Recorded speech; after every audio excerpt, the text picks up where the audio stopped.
Coba lihat, orang yang punya duit sama yang enggak punya duit, jangan gaya hidupnya, gaya jalannya aja lain. Wahia lisanun liman arada fasahatan, wahia silahun liman arada qitala. Uang adalah senjata yang paling ampuh bagi orang yang mau pergi.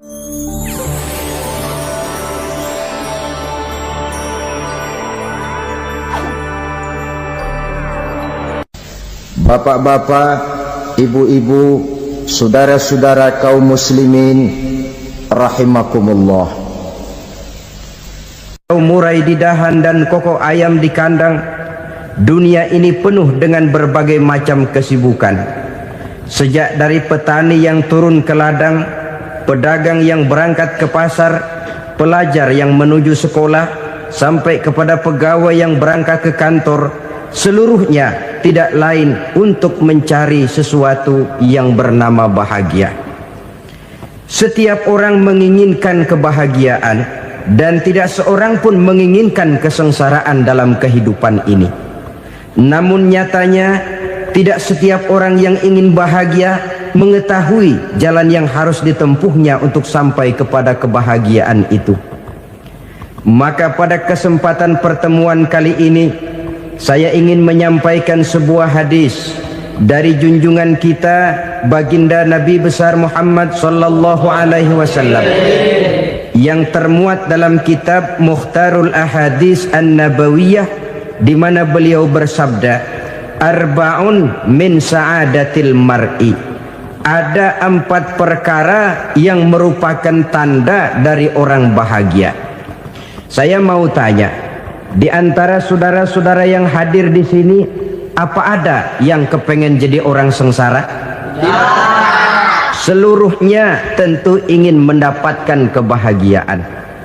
Maka menurut resep dari Nabi kita, tanda orang bahagia itu 4. Jadi kalau saudara ingin bahagia, harus mempunyai 4 perkara ini. Yang pertama, orang bahagia itu kata Nabi, darun wasi'un. Punya rumah biar bagus asal gede. Enak ngaturnya, daripada sudah punya rumah kecil adanya di pinggir kali, gubuk, kalau hujan bocor miring lagi, kiamat. Loh, kalau gitu Islam materialis dong.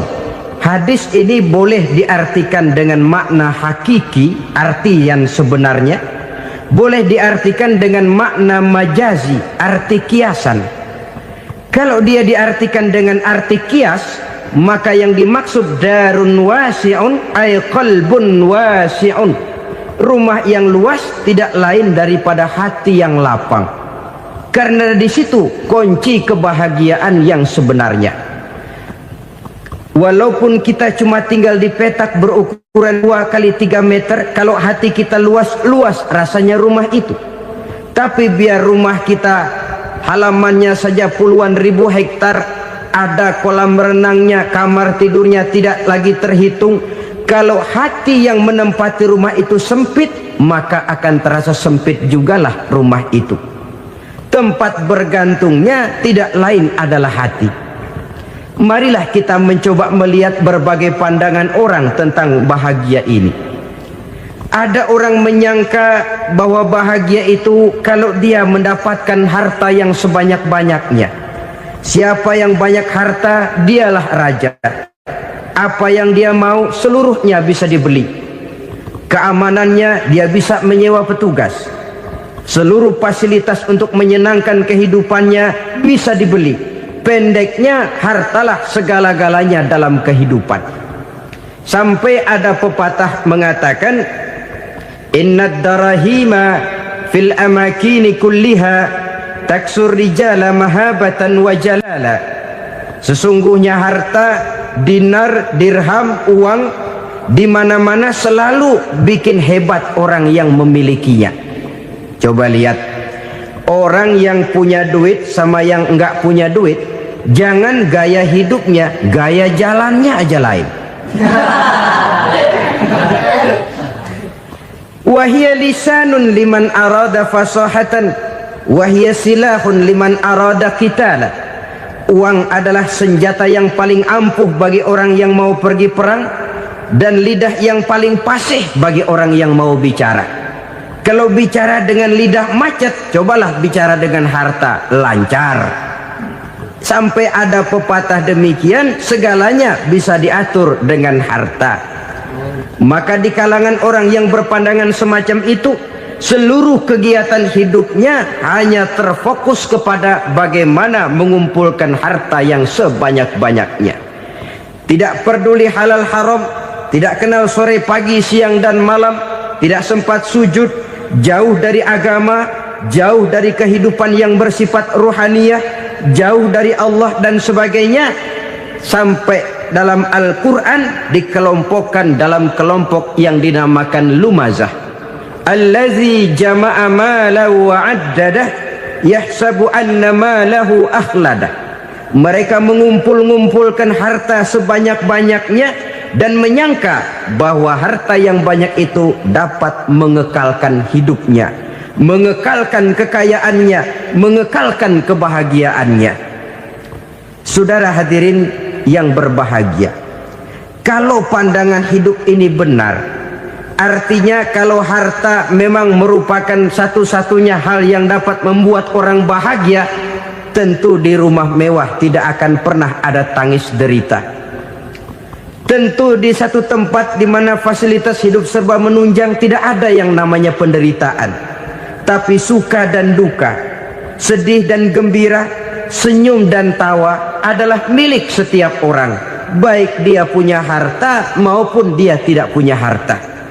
Nyatalah bahwa harta semata-mata bukan merupakan jaminan bahwa orang akan bahagia, walaupun tanpa harta orang sulit untuk bahagia.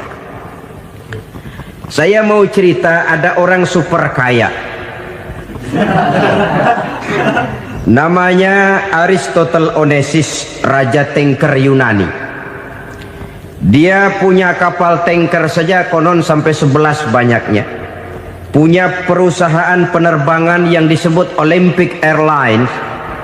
Punya hotel di berbagai kota besar di dunia ini, sejak dari New York, London, Paris, Rome dan sebagainya. Bahkan punya pulau yang dia namakan Pulau Scorpio. Ini kan namanya sudah kaya nggak tanggung-tanggung, punya pulau.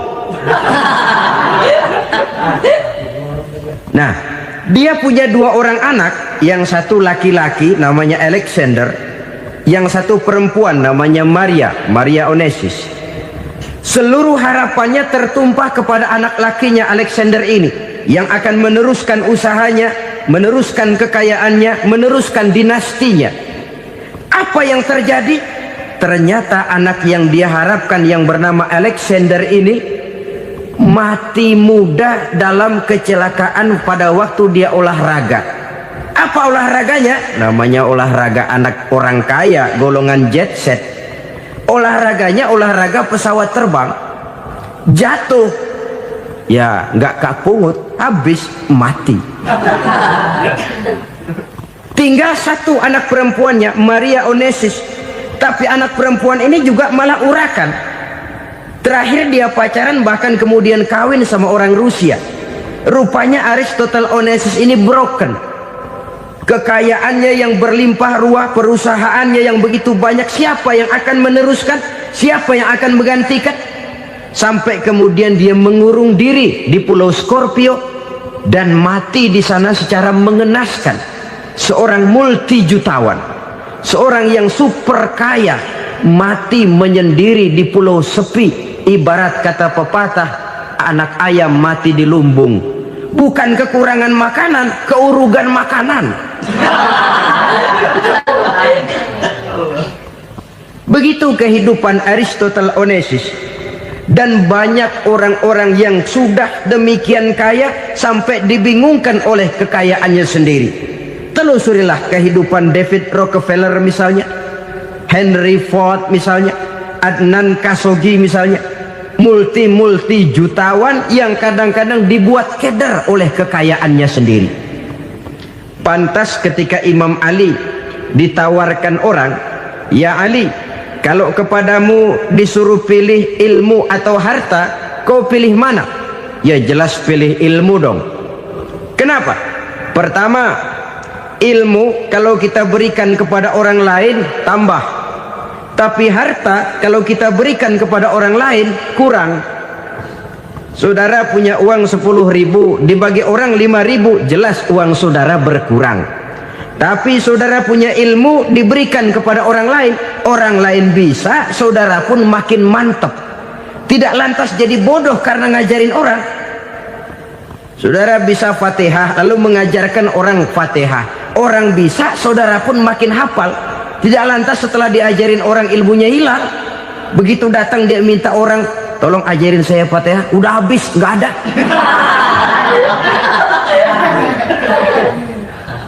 Yang kedua, kata Imam Ali, ilmu menjaga kita.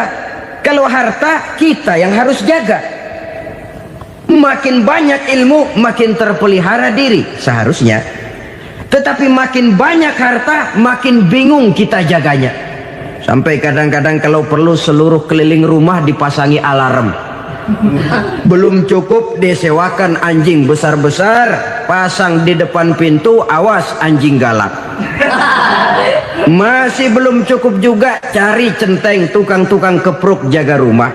Masih terasa belum aman, padahal rumahnya dikelilingi tembok besar. Di balik tembok ada pintu-pintunya tebal. Di balik pintu itu terbuka masuk kamar, kamar pun ada pintunya, pintunya pun kuat. Masuk ke dalam kamar ada lemari, lemarinya pun pintunya kuat, dikunci, kuncinya pun kuat.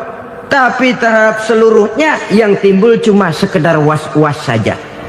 Kesimpulannya sekali lagi, tanpa harta orang memang sulit untuk bahagia. Tapi harta semata-mata tidak merupakan jaminan orang akan bahagia. Dengan hati yang luas, itu modal utama untuk mencapai kebahagiaan hidup. Orang yang hatinya luas, saudara-saudara, punya hati yang lapang, melihat kenyataan hidup ini, dia bersyukur senantiasa kepada Allah. Lantas tidak timbul hasud dan iri hatinya. Oleh karena itu, jiwanya selalu lapang. Kalau tidak, cupik hati namanya. Dangkal pandangan, tidak senang melihat orang lain dapat nikmat, dan itu sering dijadikan contoh. Kalau orang yang lapang dada, dia lihat tetangganya beli TV baru, dia berkata, alhamdulillah ya, tetangga kita beli TV, mudah-mudahan kita bisa ikut nonton. Lapang dadanya. Tapi orang yang sempit hati, lihat tetangga beli televisi, meriang. Enggak diapa-apain, meriang. Besoknya dengar tetangga beli motor, makin sakit, ke rumah sakit. Lalu di rumah sakit dengar tetangganya beli mobil, mati. Disiksa oleh perasaannya sendiri. Orang kalau hati sudah sempit dalam hidup, kemanapun dia pergi, sempit rasanya medan kehidupannya. Kemudian kita melihat juga ada orang yang menilai bahwa bahagia itu katanya kalau punya kedudukan yang tinggi, pangkat yang agung, wibawa yang besar. Mungkin betul, tapi mungkin juga tidak. Bergantung kepada hati orang yang punya pangkat itu. Sama dengan harta tadi. Harta akan membawa bahagia kalau dia jatuh ke tangan orang yang berhati lapang. Tapi harta akan jadi bencana kalau jatuh ke tangan hati orang yang sempit. Pangkat akan membawa bahaya kalau jatuh di tangan hati orang yang sempit. Lebih dari itu, kenyataan mengajarkan kepada kita bahwa ternyata pangkat dan jabatan tidak selamanya memberikan kebahagiaan dalam kehidupan. Bahkan resikonya kelewat besar. Beberapa bukti kita bisa ambil dari para pemimpin dunia yang menjadi korban lantaran pangkat dan jabatan yang disandangnya. Saudara ingat Presiden Abraham Lincoln dan John Kennedy dari Amerika? Dibunuh orang. Park Chung-hee dari Korea Selatan, Ziaur Rahman dari Bangladesh, Anwar Sadat dari Mesir, terakhir Indira Gandhi dari India, menjadi korban dari pangkat dan jabatan yang disandangnya dari orang-orang yang tidak senang dia memegang jabatan itu. Dia akan mudah mengundang bencana. Sehingga pantas kalau seorang presiden terkemuka Amerika, Harris Truman namanya, dia mengatakan jabatan presiden itu, kata dia, seperti orang nunggang macan, naik macan. Harus kita taiki, kalau enggak dia bakal nerekam kita, ngeri katanya. Adapun orang yang hatinya lapang, kalau dia menerima pangkat dan jabatan, dianggapnya itu satu kesempatan untuk berbuat baik. Tapi orang yang berhati sempit, menerima pangkat dan jabatan, bukan kadang-kadang menerima, malah berusaha setengah mati mencapai dengan segala cara. Kalau perlu jilat atas, jilat atas. Jadi golongan sumuhun dawu. Jadi kelompok kulon nuwun, yes sir, yang kerjanya cuma oke bos. Kalau perlu jilat atas, jilat atas. Kalau perlu injak yang bawah, injak yang bawah. Perlu sikut kiri kanan, sikut kiri kanan. Yang penting pangkat dapat, jabatan dapat. Orang yang semacam ini, kalau sudah mempunyai pangkat dan jabatan, biasanya dia tidak menganggap itu sebagai amanah, tidak menganggap sebagai kesempatan berbuat baik, tapi malah kesempatan untuk memperturutkan hawa nafsunya yang dilatar belakangi oleh kesempitan hatinya tadi. Apalagi kalau orang memperoleh pangkat karena banyak mengeluarkan uang. Seakan-akan pangkat dan jabatan itu sekarang macam proyek, pakai tender.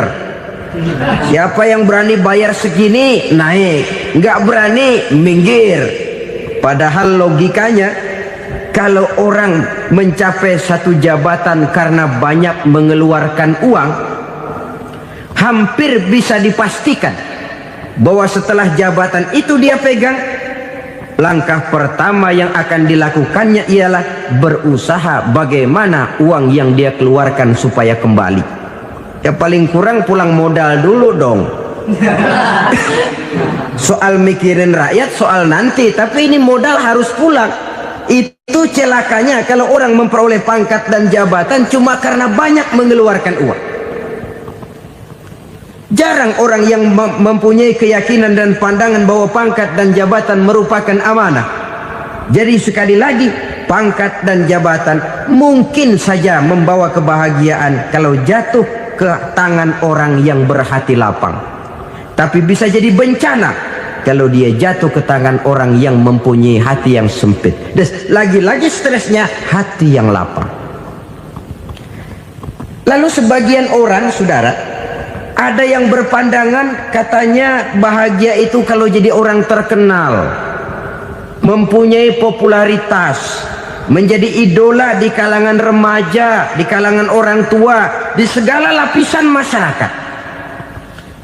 Padahal makin populer orang makin terikat dia. Ya kalau macam kita ini kan nggak punya nama, nggak populer, tengah malam buta mau nongkrong di warung Tegal aman. Tapi pangkat, jabatan, kedudukan, popularitas menyebabkan kita diikat dengan berbagai macam peraturan. Cuma mandi sama ke WC saja yang nggak dikawal.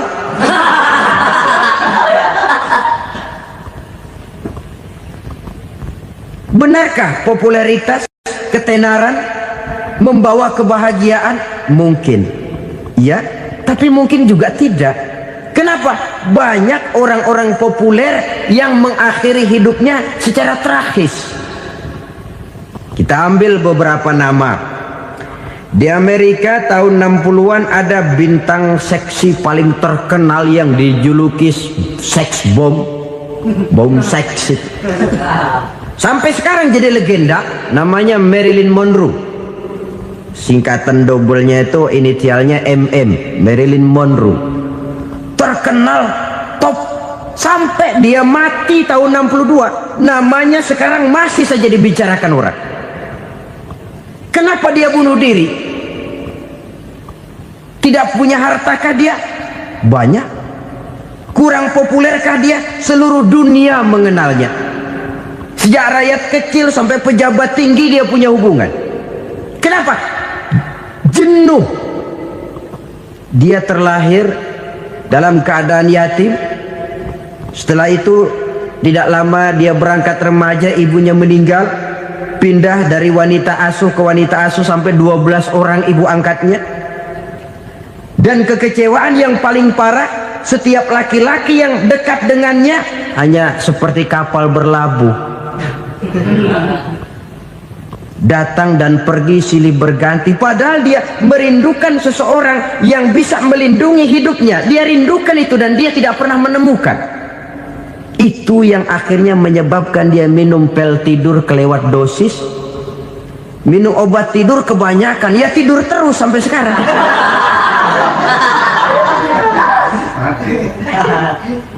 Dia mengakui, saya telah memiliki ketenaran, tapi saya tidak pernah hidup dalam ketenaran itu. Saya pandai main sandiwara, tapi saya ingin hidup dalam alam yang real sebagaimana umumnya orang. Itu yang dia rindukan. Menyusul jejak yang namanya Marilyn Monroe ini, Billie Holiday, saudara kenal tentu, di rumah sakit dirawat. Dia juga minum obat overdosis, mati lagi. Jimi Hendrix minum obat tidur overdosis kelewat batas, mati lagi. Lalu yang menghanyutkan diri di danau, Janis Joplin dan Brian Jones. Ini orang-orang populer, orang-orang terkemuka yang mengakhiri hidup secara tragis, bukan karena tidak terkenal, mungkin karena sudah saking terkenalnya.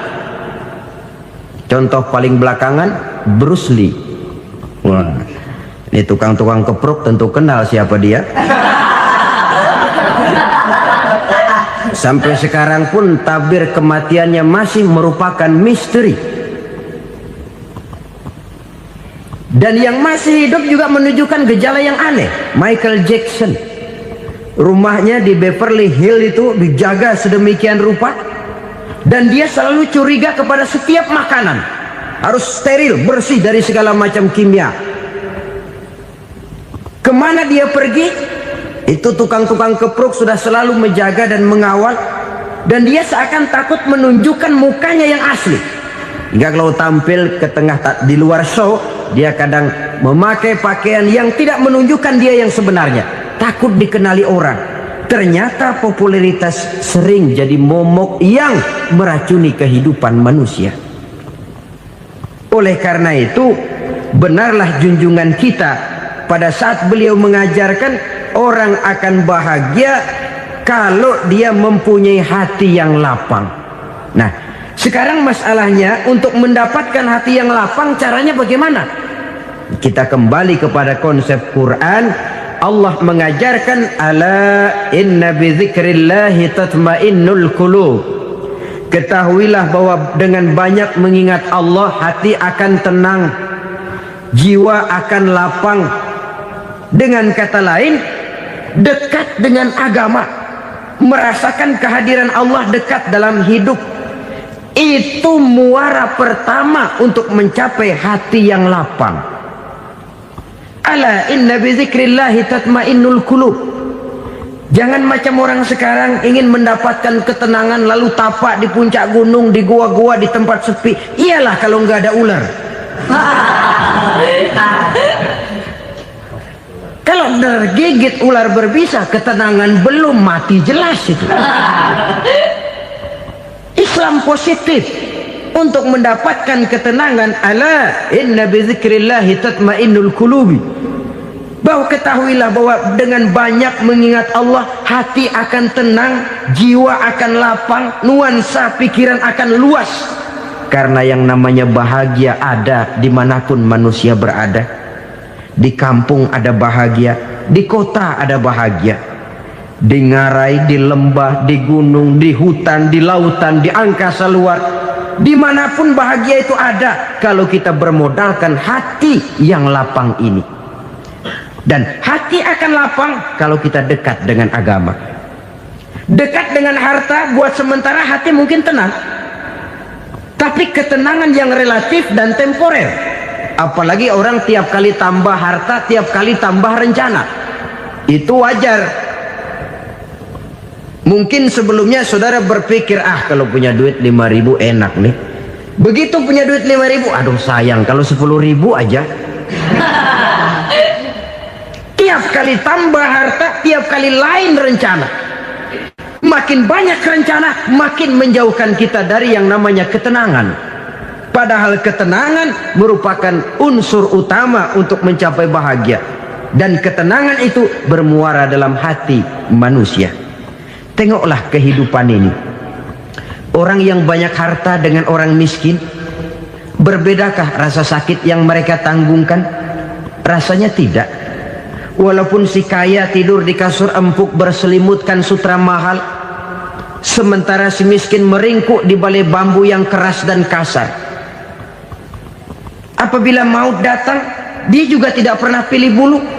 Maut datang menjemput si kaya di singgasana keemasannya, dikelilingi oleh para pengasuh, dayang dan inang serta para pengawal. Dan maut pun datang menjemput si miskin papa, sehingga ia tergelepar di tepian jalan. Kedua-duanya bernama mati. Kalau nyata bahwa sakit yang ditanggung si kaya tidak beda dengan sakit yang ditanggung si miskin, bukan harta semata yang membuat orang bahagia. Hati yang tenang, jiwa yang lapang penuh kedamaian karena banyak berzikir dan mengingat Allah, itu merupakan modal utama untuk mencapai sesuatu yang bernama bahagia.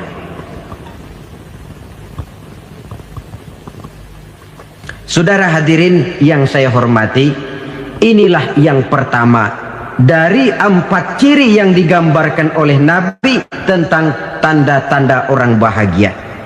Dan harus berangkat dari yang pertama ini, hati yang lapang. Ini yang harus kita miliki lebih dahulu, baru nanti akan menyusul kepada poin yang ketiga, kedua dan selanjutnya. Sebab kalau hati sudah terisi dengan jiwa yang lapang, seluruh persoalan insya Allah akan bisa kita atasi dengan sebagaimana mestinya. Yang kedua sekarang, tanda orang bahagia menurut baginda Nabi, markabun syariah. Orang bahagia itu, kata beliau, punya kendaraan biar cepat asal lancar. Artinya kemana dia mau pergi mudah. Apa maksud hadis ini? Kalau kita kaji lebih dalam, kendaraan itu kan alat transportasi. Transportasi tidak lain adalah usaha memudahkan komunikasi. Pindah dari situ kepada teori bahwa manusia adalah zon political, makhluk bermasyarakat yang tidak bisa memenuhi kebutuhan hidupnya secara sendirian. Kita memerlukan keberadaan orang lain dalam kehidupan ini. Untuk memakai baju saja kita sudah perlukan petani yang tanam kapas, pabrik yang memintal kapas jadi benang, pabrik yang menenun benang jadi kain, sampai kepada mesin jahit, sampai kepada tukang jahit. Itu cuma untuk memakai pakaian saja. Tidak seorang pun di antara kita yang sanggup memenuhi kebutuhan hidupnya secara sendiri. Kita perlu orang lain. Maka kebebasan dalam arti mutlak, kebebasan tanpa batas, itu tidak mungkin ada dalam kehidupan. Karena kita mengadakan yang disebut interaksi sosial. Setiap kegiatan kita tentu melibatkan orang lain. Menurut kita barangkali kita bebas jalan di jalan raya semaunya, tapi orang lain berkendaraan pun merasa bahwa ini ada juga jalan haknya, dan begitu selanjutnya. Oleh karena itu, maksud dari kendaraan yang cepat ini adalah khulata'uhu ma'as solihin. Lingkungan pergaulannya terdiri dari orang-orang soleh. Pergaulannya luas. Kemana dia pergi ada temannya. Kesulitannya ada tempat dia cerita. Dan kesulitan kalau sudah diceritakan kepada orang lain, taruh kata orang itu tidak bisa menolong, namun menceritakannya kepada orang yang kita percayai, kan paling kurang sudah mengurangi beban jiwa, mengurangi tanggungan batin, merasa masih ada tempat kita cerita. Maka lebih baik orang awam yang mau bergaul ketimbang orang setengah alim tapi ngunci pintu.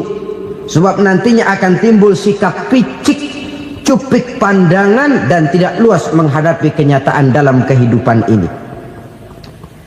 Namun yang harus kita garis bawahi, pergaulan memang mesti luas. Namun jangan sekali-kali lupa bahwa pergaulan sangat besar pengaruhnya dalam ikut membentuk kepribadian manusia. Sehari-hari bisa kita bilang, kalau kita dekat sama tukang minyak wangi, sekalipun nggak dibagi minyaknya, baunya tentu dapat. Betul? Tapi dekat sama tukang elas, walaupun nggak kena apinya, asapnya mesti kena. Kalau Syauqi mengatakan lebih jelas lagi, man asyaral asrafa asa musyarrafan wa muasyiral anzali ghairu musyarrafin. Awalam taral jildal hakira muqabbalan bisagri lamma sara jildal mushaf. Siapa yang bergaul dengan orang mulia, dia bakal ikut menjadi mulia. Tapi siapa yang berteman dengan orang hina, dia tidak bakal ikut menjadi mulia. Tidakkah kau lihat, kata Syauqi, kulit kambing yang hina pun dicium orang ketika menjadi kantong Quran. Kulit kambing hina, kalau dia sendirian gak ada yang mau cium. Tapi begitu dia bergaul dengan Quran, menjadi kantong Quran, dipakein minyak wangi, ditaruh di tempat yang tinggi, mau diambil dicium dulu, dibawa dengan penuh hormat dan hati-hati. Kulit kambing yang hina lantaran berteman dengan Quran, numpang mujur. Tapi coba lihat kalau kulit kambing berteman dengan kayu, jadi beduk, habis. Zohor dikemplang, asar dipukul. Itu pun sedikit saja, cuma salah milih teman. Yang temannya Quran dihormati orang, yang temannya kayu lantaran jadi beduk, gelap-gelap subuh orang udah kemplangin.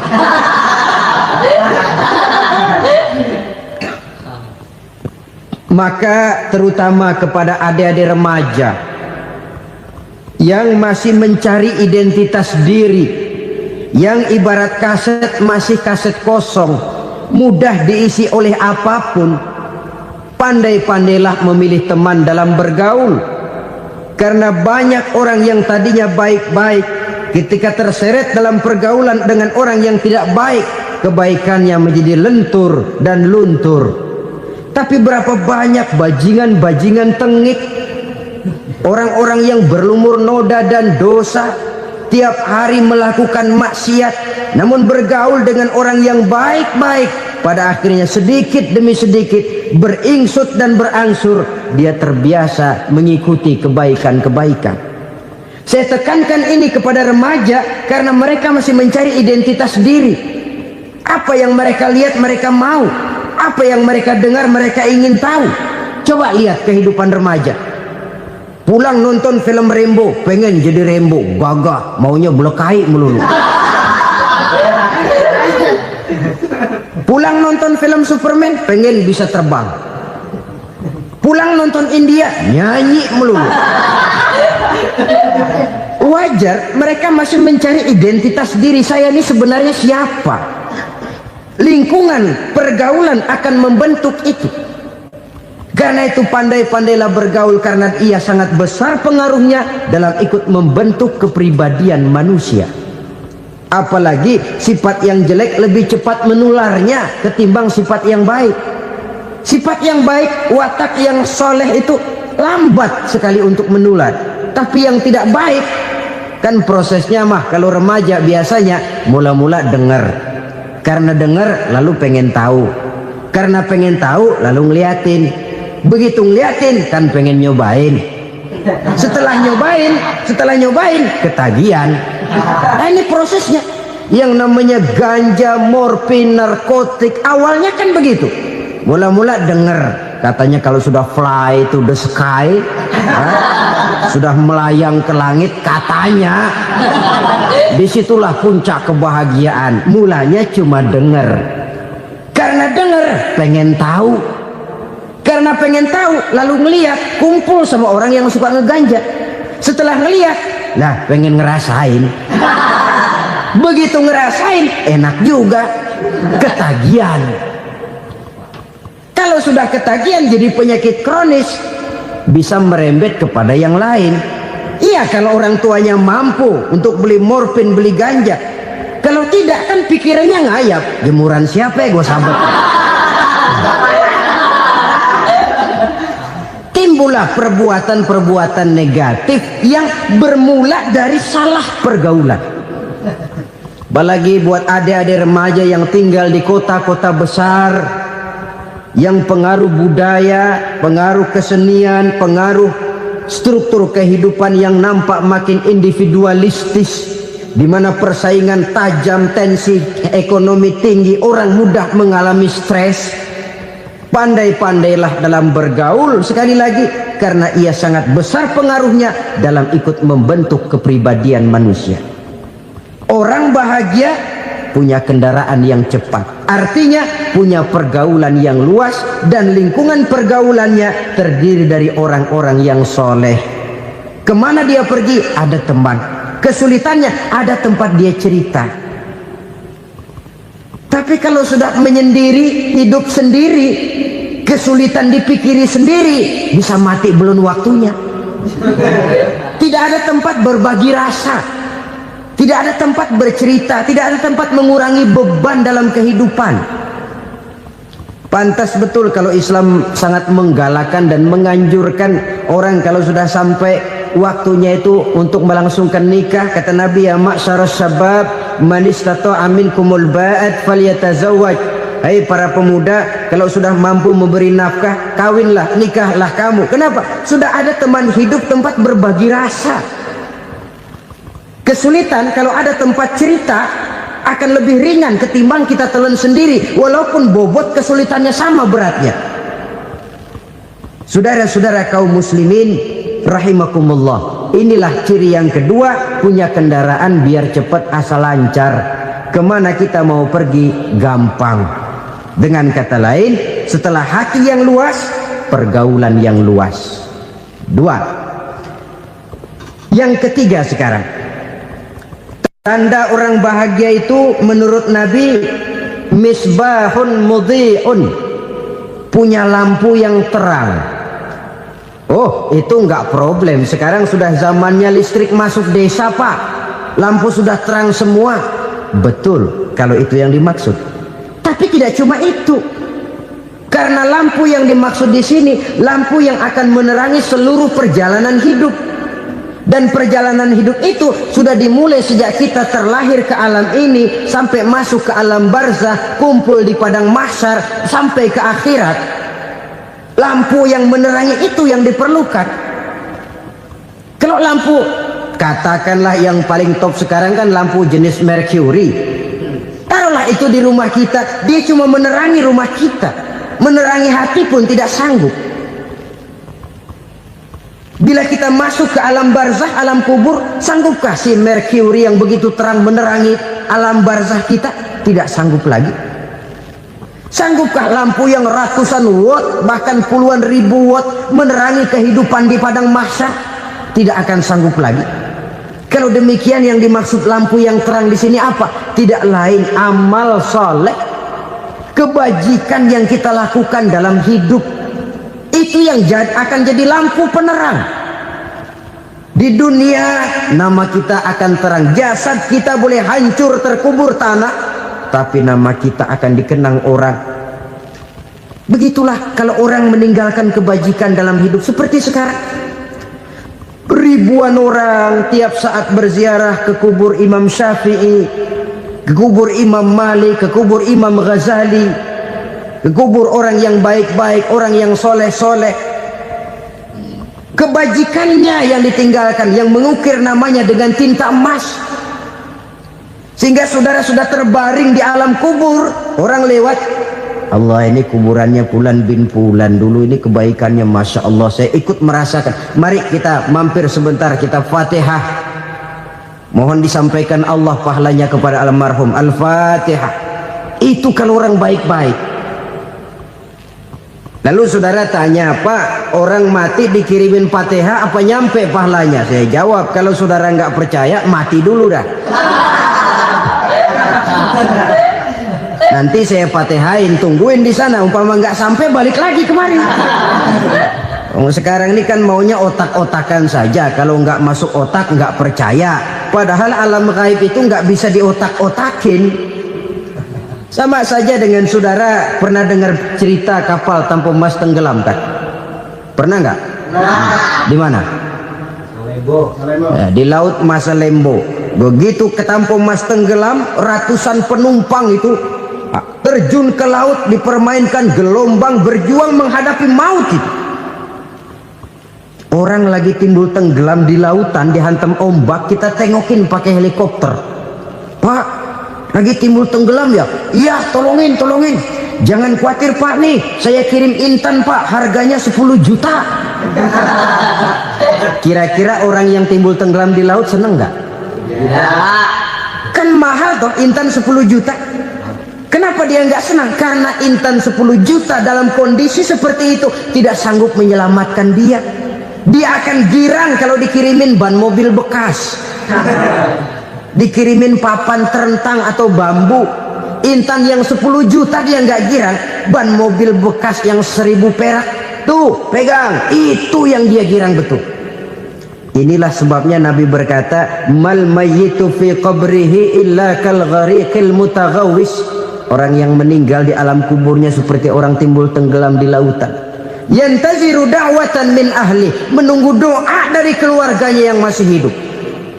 Duh, bapak saya sudah meninggal, saya sayang benar sama dia. Kirimin kulkas ke kuburannya Itu sama saja dengan tadi orang tenggelam di lautan dikirimi intan yang harganya 10 juta, ndak sampai. Begitulah kalau kebajikan yang kita tinggalkan dalam hidup, sudah mati pun kubur kita masih diziarahi orang. Tapi kalau jahat yang kita tinggalkan, boro-boro lah orang mau doa lewat dekat kuburan kita juga serem. Tuh bajingan no, dulu mati dipendem di situ tuh. Jangan lewat situ, ntar kesurupan, jangan. Lewat saja orang ngeri. Konon lagi membacakan Fatihah dan mengirimkan doa. Hidup pada hakikatnya adalah kesempatan untuk berbuat baik. Maka sekali kesempatan itu diberikan, manfaatkan dengan sebaiknya. Sebab kesempatan kedua tidak akan pernah ada. Kesempatan berbuat baik di sini, di akhirat sudah pembalasan namanya. Sekali kesempatan itu dicabut, dia tidak akan pernah dikembalikan lagi. Kata Iqbal, hidup tidak mundur ke belakang, Bung. Berhenti diinjak orang, mundur hancur. Tidak ada kata mundur dalam hidup ini. Berhenti diinjak orang, mundur kecebur. Tidak ada kata lain, harus maju dalam kehidupan dalam artian yang positif. Hidup adalah kesempatan untuk mengumpulkan kebajikan yang sebanyak-banyaknya.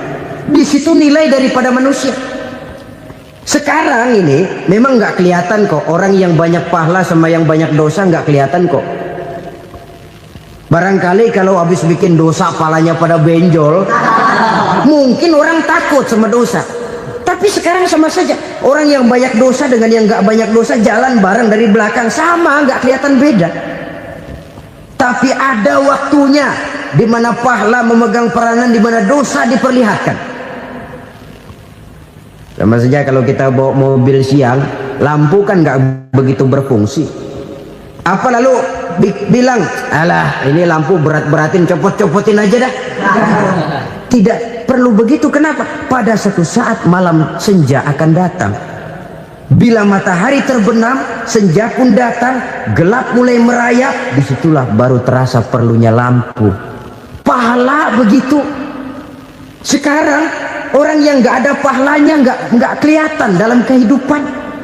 Tapi pada satu saat senja kehidupan akan datang. Ajal merenggut nyawa, malam merayap, dan hidup mulai diliputi kegelapan di alam barzah. Dikala itu kalau nggak punya lampu, alangkah malangnya kita. Sebab amal yang baik, kata Nabi, di alam barzah itu akan diciptakan menjadi perempuan yang cantik menemani kita. Amal yang jahat akan menjadi orang yang paling jelek nemenin kita.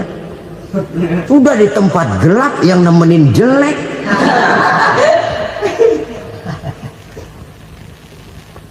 Kaum muslimin rahimakumullah,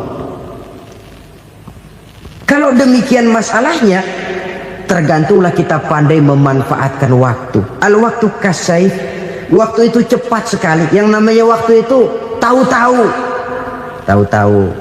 udah tahun 87, tahu-tahu udah begitu, tahu-tahu yang kemarin anak-anak sekarang udah pada punya anak.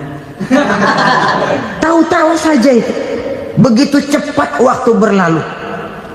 Kalau tidaklah pandai kita memanfaatkannya, akan rugi kita.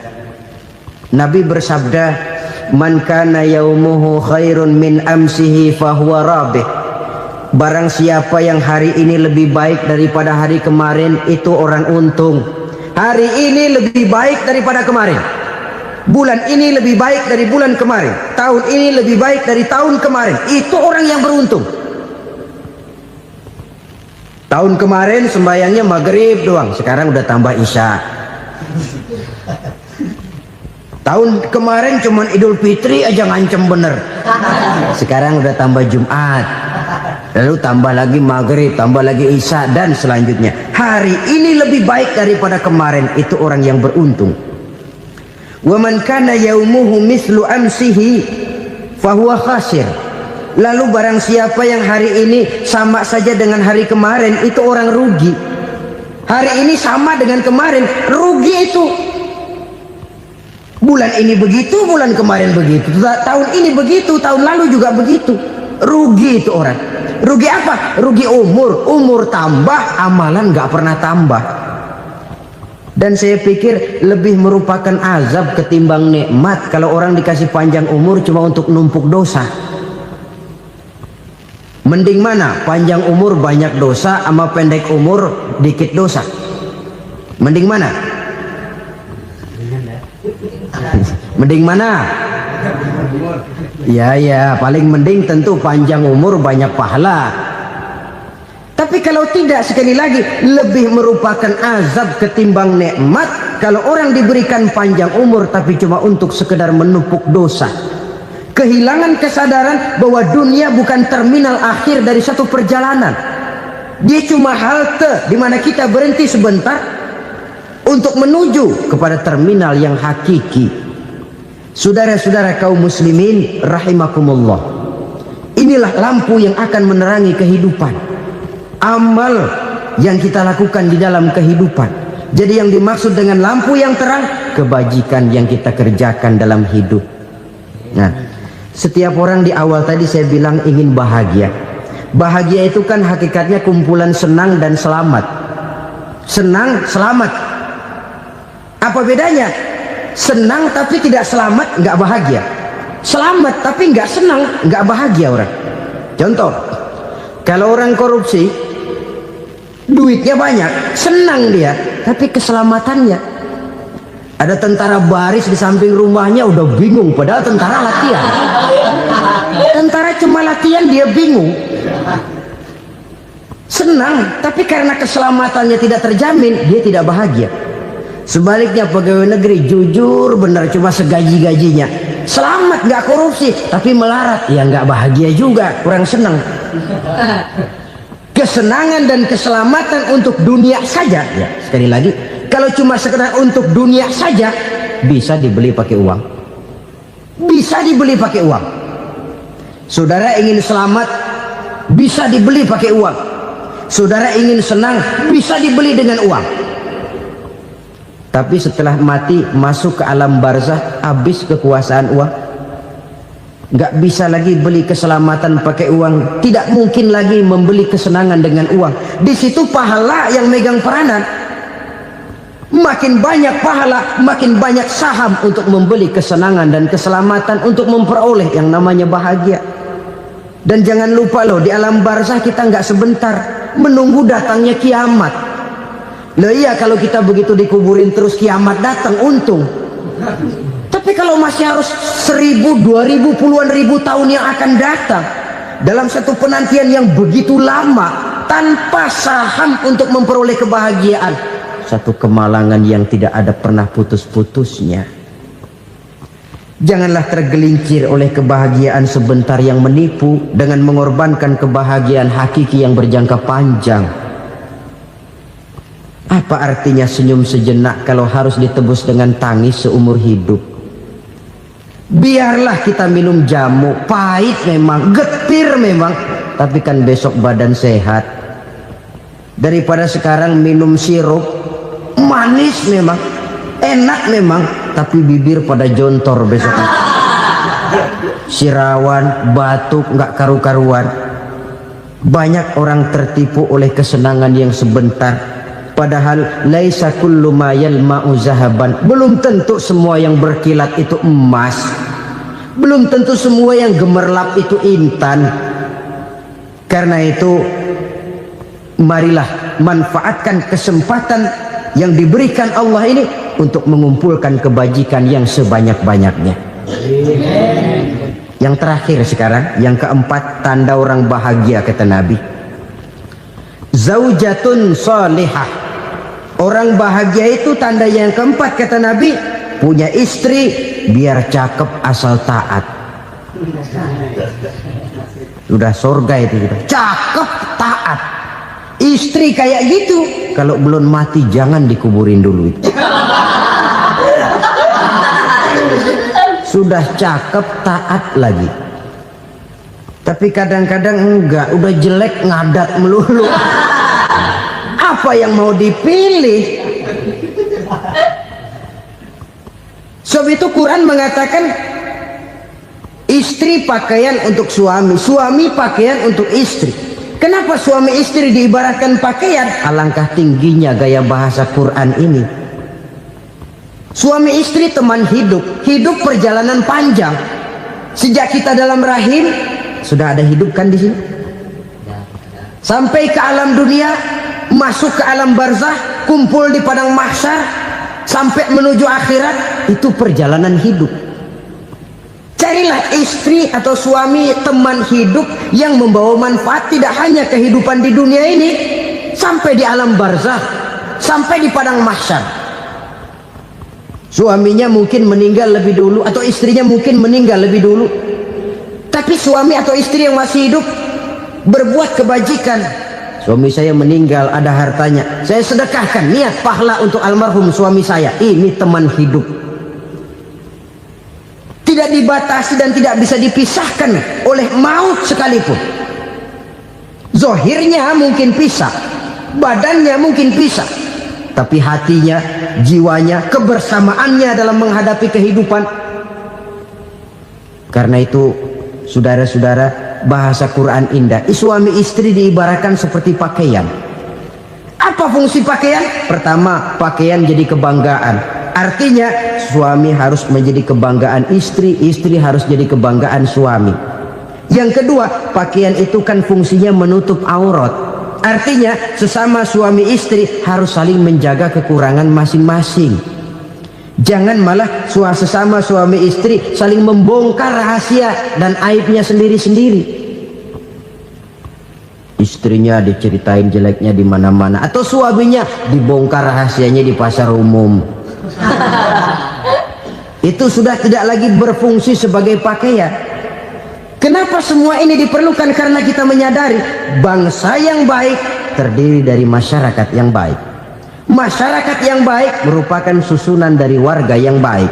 Warga yang baik adalah terdiri dari rumah tangga yang baik. Dan rumah tangga yang baik merupakan susunan dari pribadi yang baik. Dari situ langkah dimulai. Membangun satu bangsa yang baik diawali dengan membangun rumah tangga yang baik, dengan menciptakan pribadi-pribadi yang baik. Sehingga dari sini diharapkan berkembanglah nilai-nilai kebaikan. Orang akan bahagia mempunyai istri yang soleh. Kenapa? Tidak ada seorang suami bisa sukses jadi apapun dia, apapun profesinya.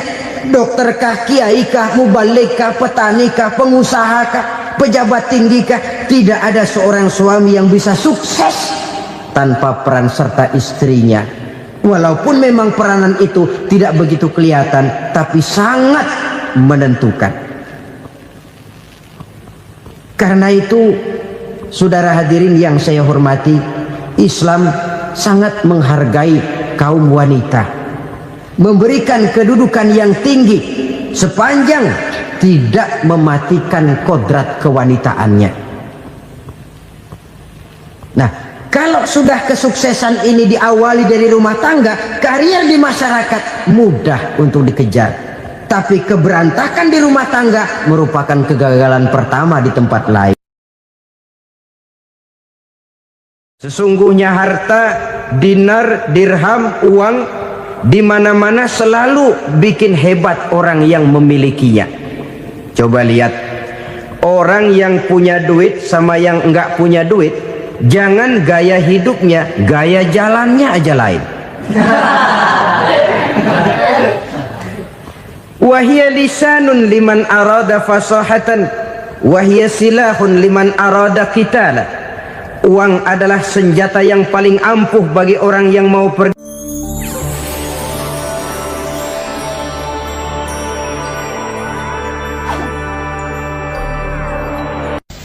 Bapak-bapak, ibu-ibu, saudara-saudara kaum muslimin rahimakumullah.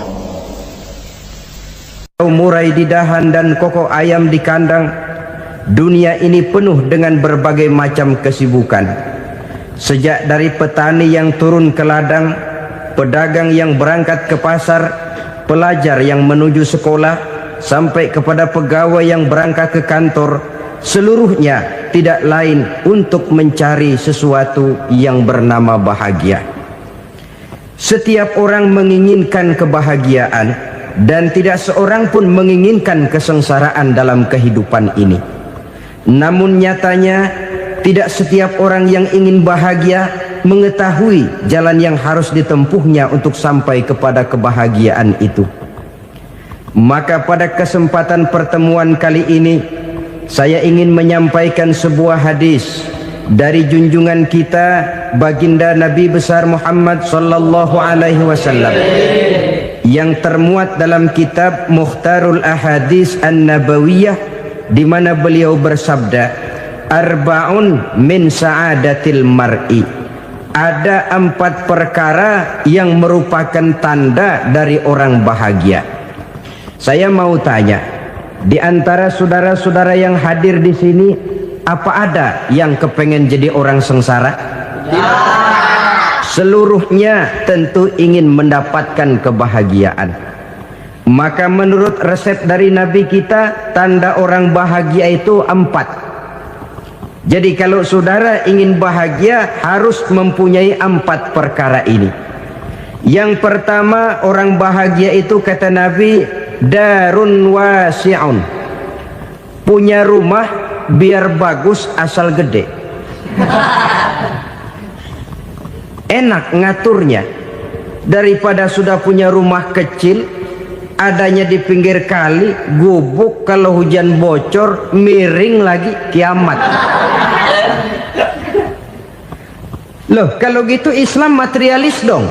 Hadis ini boleh diartikan dengan makna hakiki, arti yang sebenarnya, boleh diartikan dengan makna majazi, arti kiasan. Kalau dia diartikan dengan arti kias, maka yang dimaksud darun wasi'un ay qalbun wasi'un. Rumah yang luas tidak lain daripada hati yang lapang. Karena di situ kunci kebahagiaan yang sebenarnya. Walaupun kita cuma tinggal di petak berukuran 2 kali 3 meter, kalau hati kita luas-luas rasanya rumah itu. Tapi biar rumah kita halamannya saja puluhan ribu hektar, ada kolam renangnya, kamar tidurnya tidak lagi terhitung. Kalau hati yang menempati rumah itu sempit, maka akan terasa sempit jugalah rumah itu. Tempat bergantungnya tidak lain adalah hati. Marilah kita mencoba melihat berbagai pandangan orang tentang bahagia ini.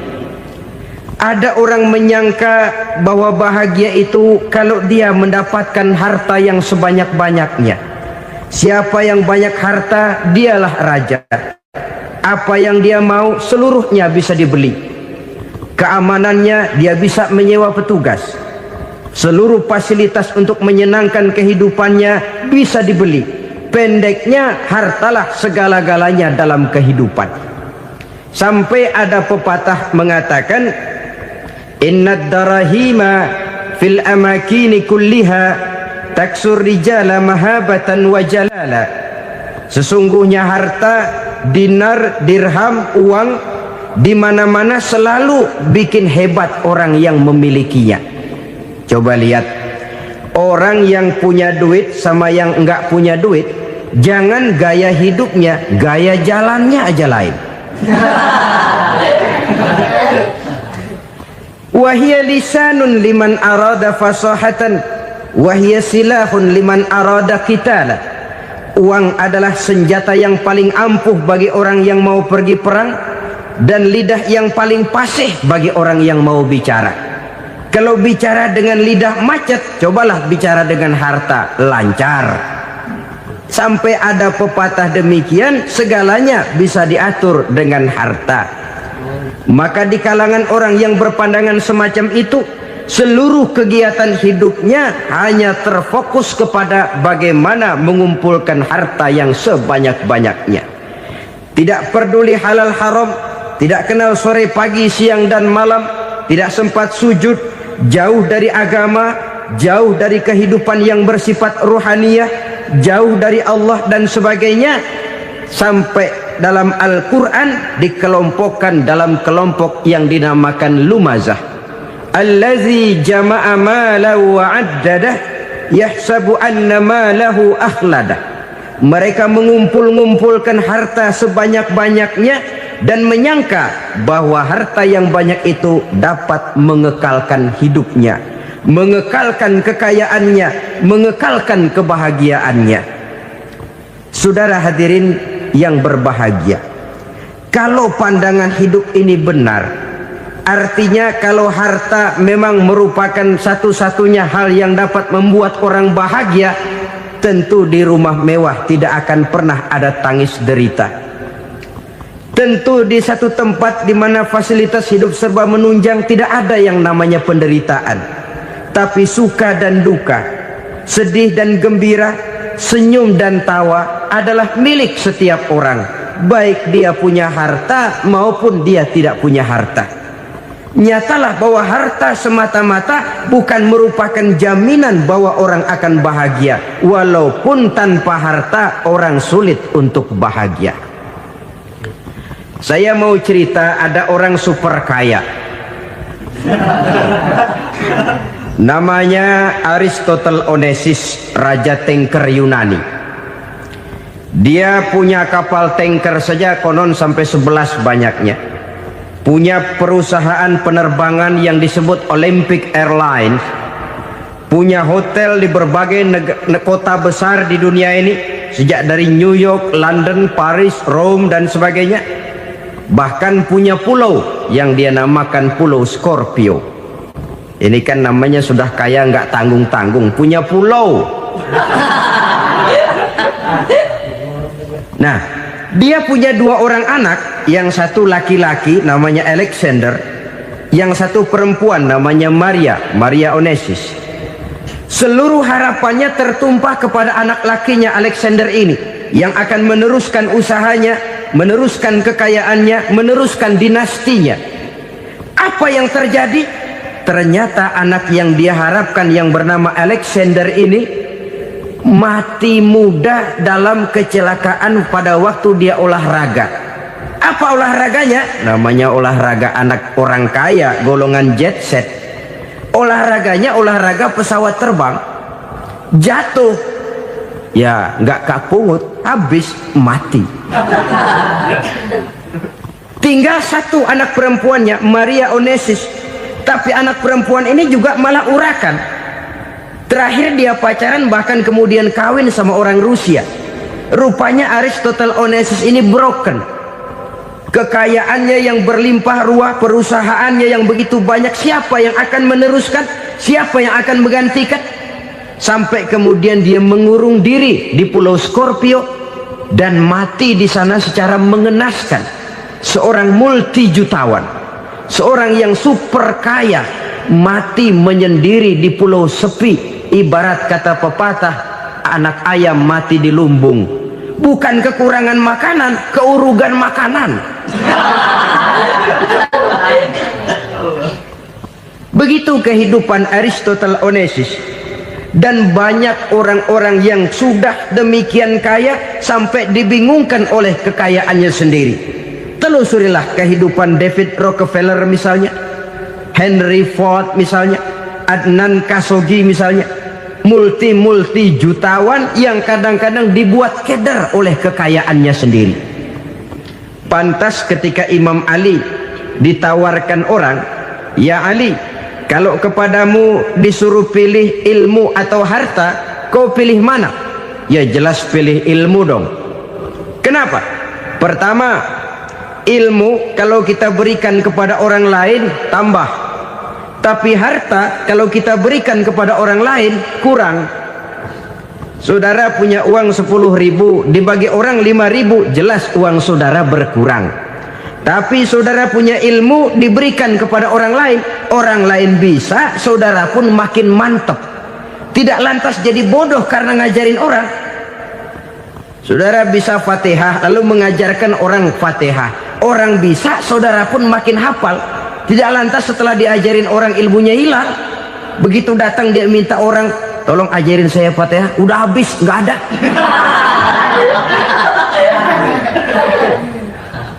Yang kedua kata Imam Ali, ilmu menjaga kita. Kalau harta kita yang harus jaga.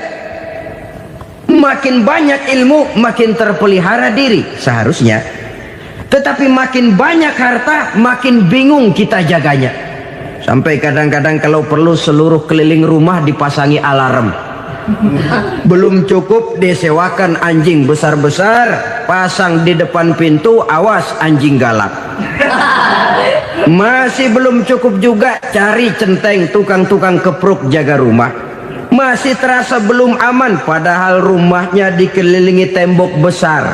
Di balik tembok ada pintu-pintunya tebal. Di balik pintu itu terbuka masuk kamar, kamar pun ada pintunya, pintunya pun kuat. Masuk ke dalam kamar ada lemari, lemarinya pun pintunya kuat, dikunci, kuncinya pun kuat. Tapi terhadap seluruhnya yang timbul cuma sekedar was-was saja. Kesimpulannya sekali lagi, tanpa harta orang memang sulit untuk bahagia. Tapi harta semata-mata tidak merupakan jaminan orang akan bahagia. Dengan hati yang luas, itu modal utama untuk mencapai kebahagiaan hidup. Orang yang hatinya luas, saudara-saudara, punya hati yang lapang, melihat kenyataan hidup ini, dia bersyukur senantiasa kepada Allah. Lantas tidak timbul hasud dan iri hatinya.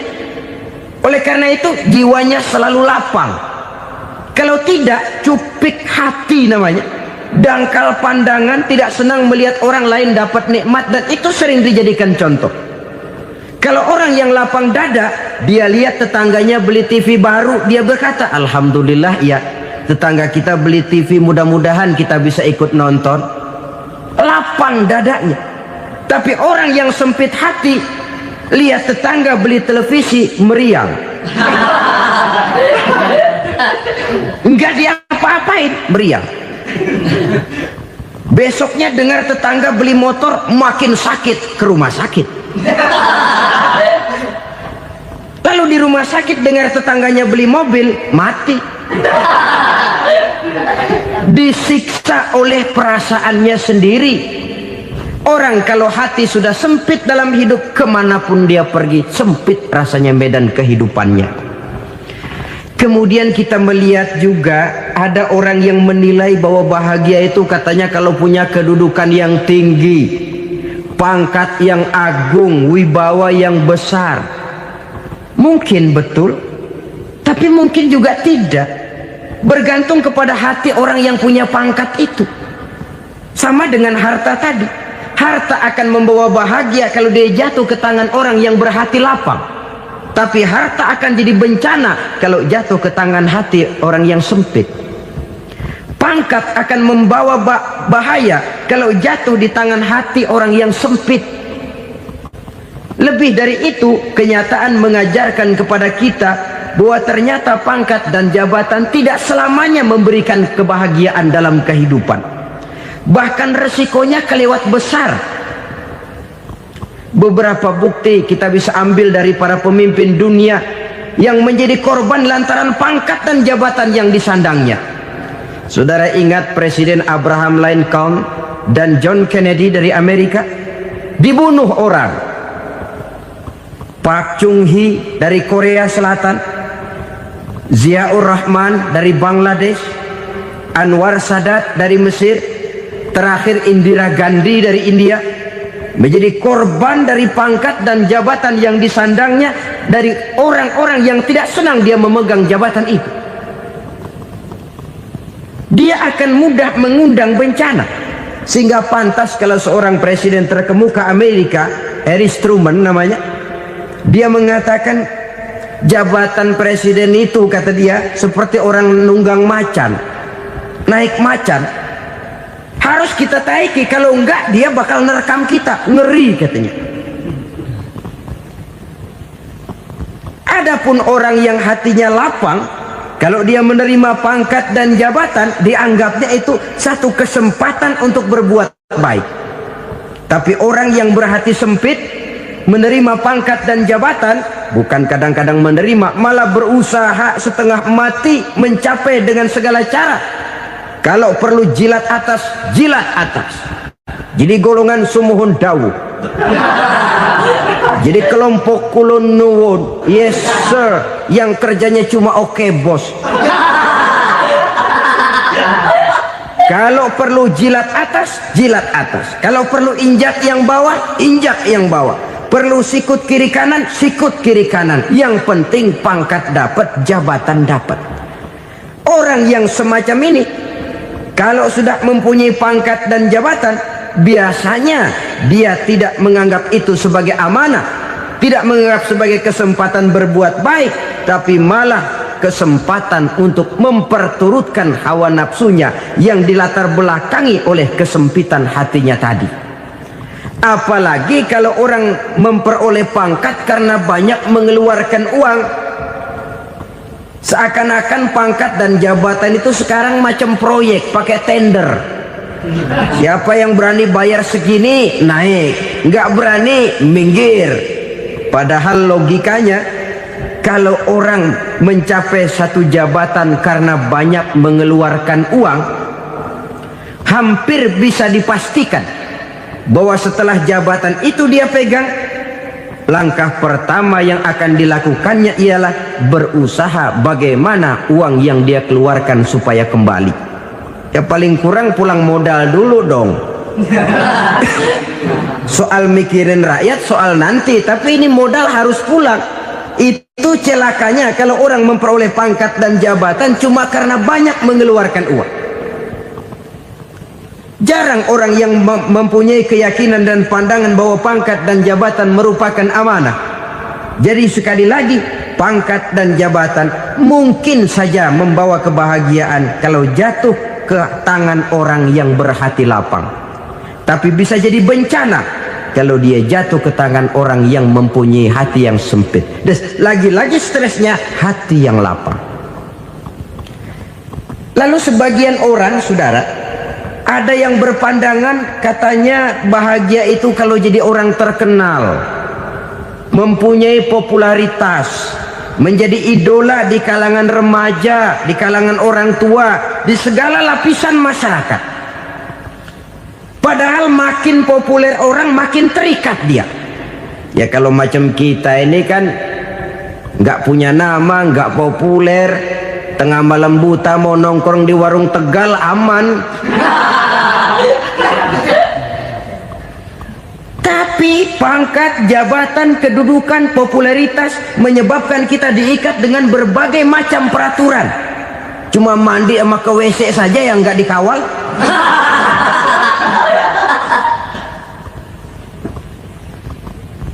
Benarkah popularitas, ketenaran membawa kebahagiaan?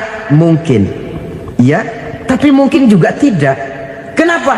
Banyak orang-orang populer yang mengakhiri hidupnya secara tragis. Kita ambil beberapa nama.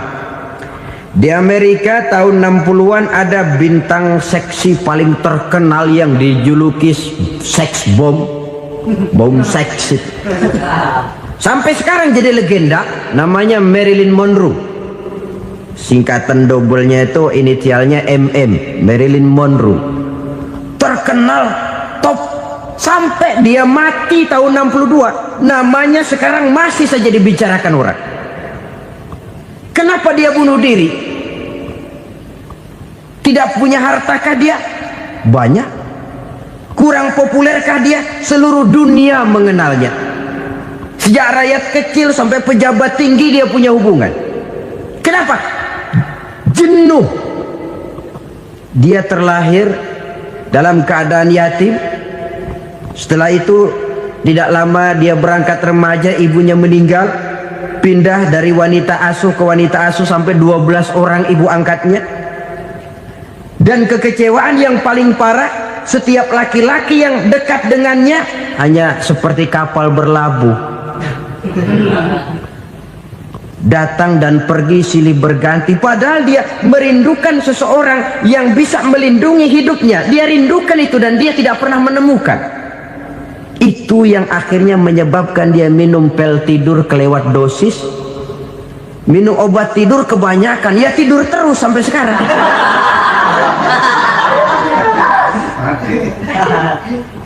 Dia mengakui, saya telah memiliki ketenaran, tapi saya tidak pernah hidup dalam ketenaran itu. Saya pandai main sandiwara, tapi saya ingin hidup dalam alam yang real sebagaimana umumnya orang. Itu yang dia rindukan.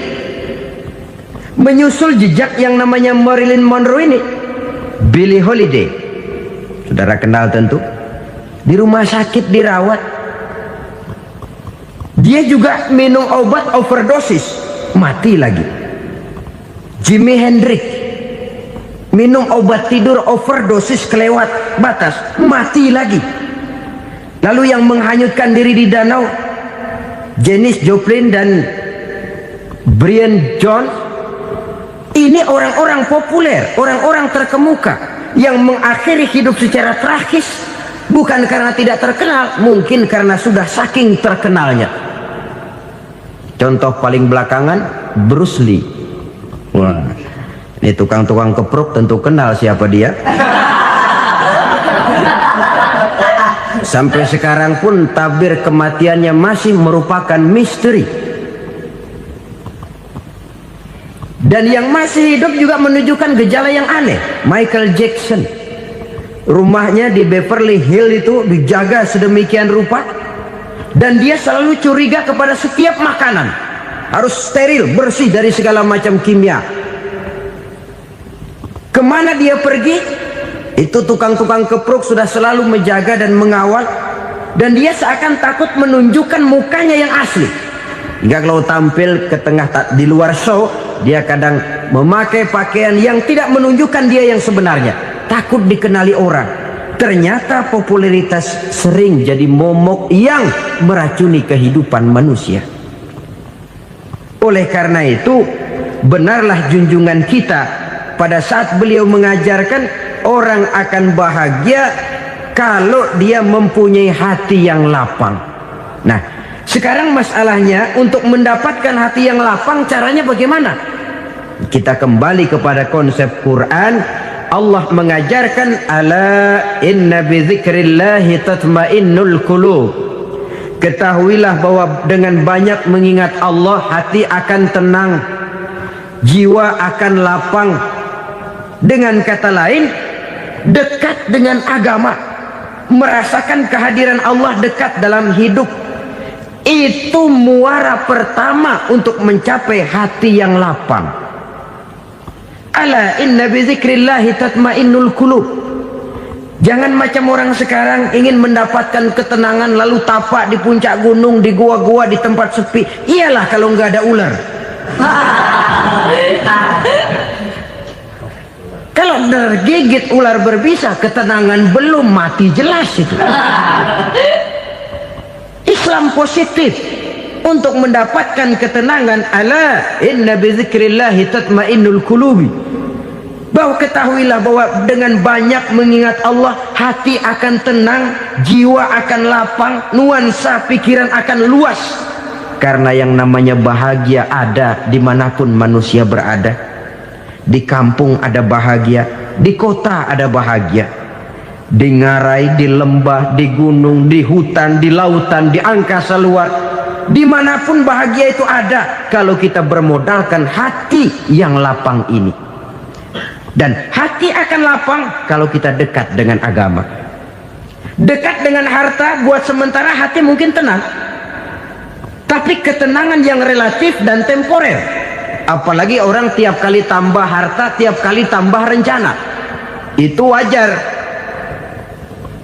Mungkin sebelumnya saudara berpikir, kalau punya duit 5.000 enak nih. Begitu punya duit 5.000, aduh sayang kalau 10.000 aja. Tiap kali tambah harta, tiap kali lain rencana. Makin banyak rencana, makin menjauhkan kita dari yang namanya ketenangan. Padahal ketenangan merupakan unsur utama untuk mencapai bahagia. Dan ketenangan itu bermuara dalam hati manusia. Tengoklah kehidupan ini.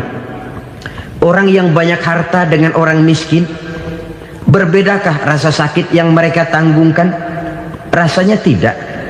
Walaupun si kaya tidur di kasur empuk berselimutkan sutra mahal, sementara si miskin meringkuk di balai bambu yang keras dan kasar.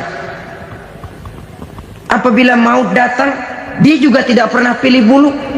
Maut datang menjemput si kaya di singgasana keemasannya, dikelilingi oleh para pengasuh, dayang dan inang serta para pengawal. Dan maupun datang menjemput si miskin papa sehingga ia tergelepar di tepian jalan. Kedua-duanya bernama mati. Kalau nyata bahwa sakit yang ditanggung si kaya tidak beda dengan sakit yang ditanggung si miskin, bukan harta semata yang membuat orang bahagia. Hati yang tenang, jiwa yang lapang penuh kedamaian. Karena banyak berzikir dan mengingat Allah, itu merupakan modal utama untuk mencapai sesuatu yang bernama bahagia.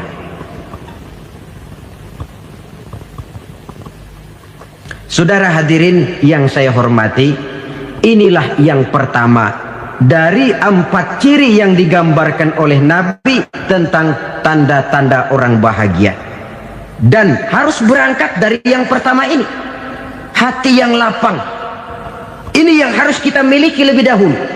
Baru nanti akan menyusul kepada poin yang ketiga, kedua, dan selanjutnya. Sebab kalau hati sudah terisi dengan jiwa yang lapang, seluruh persoalan insya Allah akan bisa kita atasi dengan sebagaimana mestinya. Yang kedua sekarang, tanda orang bahagia menurut baginda Nabi, markabun syariah.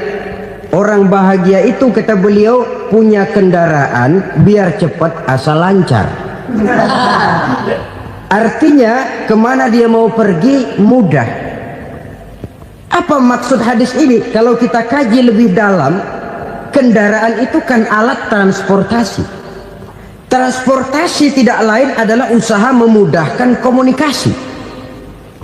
Pindah dari situ kepada teori bahwa manusia adalah zon political, makhluk bermasyarakat yang tidak bisa memenuhi kebutuhan hidupnya secara sendirian. Kita memerlukan keberadaan orang lain dalam kehidupan ini.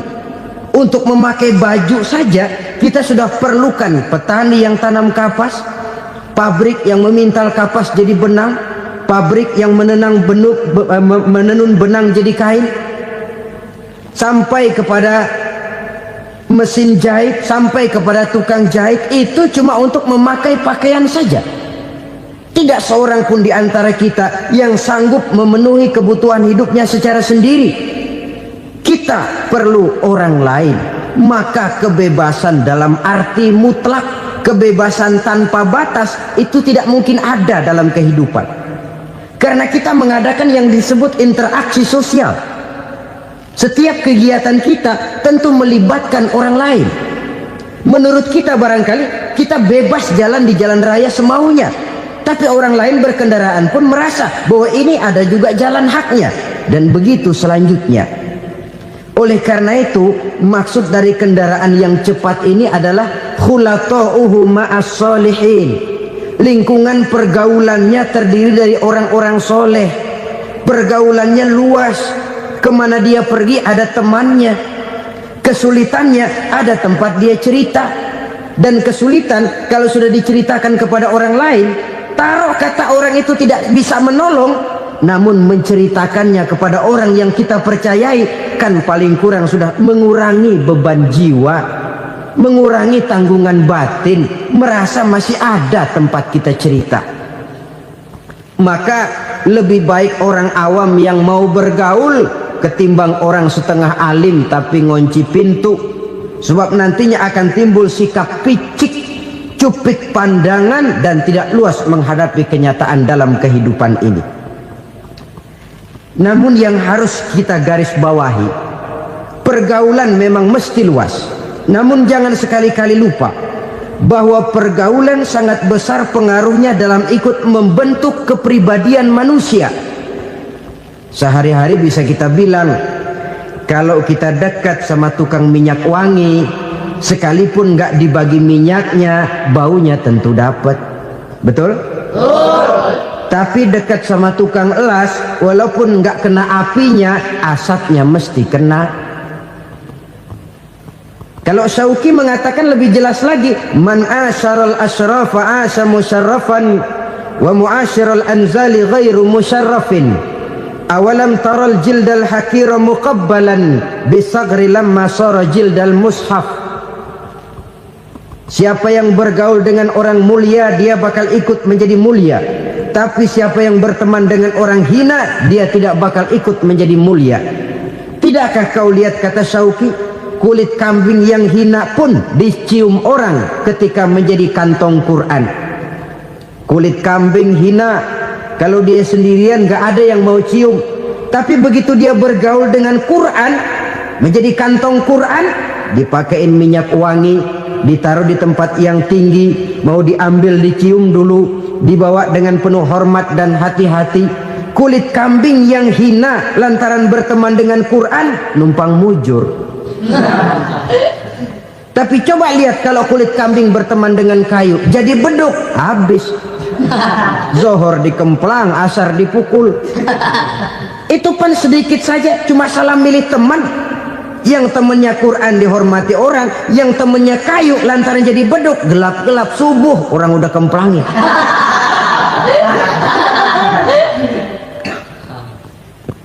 Maka terutama kepada adik-adik remaja yang masih mencari identitas diri, yang ibarat kaset masih kaset kosong, mudah diisi oleh apapun, pandai-pandailah memilih teman dalam bergaul. Karena banyak orang yang tadinya baik-baik, ketika terseret dalam pergaulan dengan orang yang tidak baik, kebaikannya menjadi lentur dan luntur.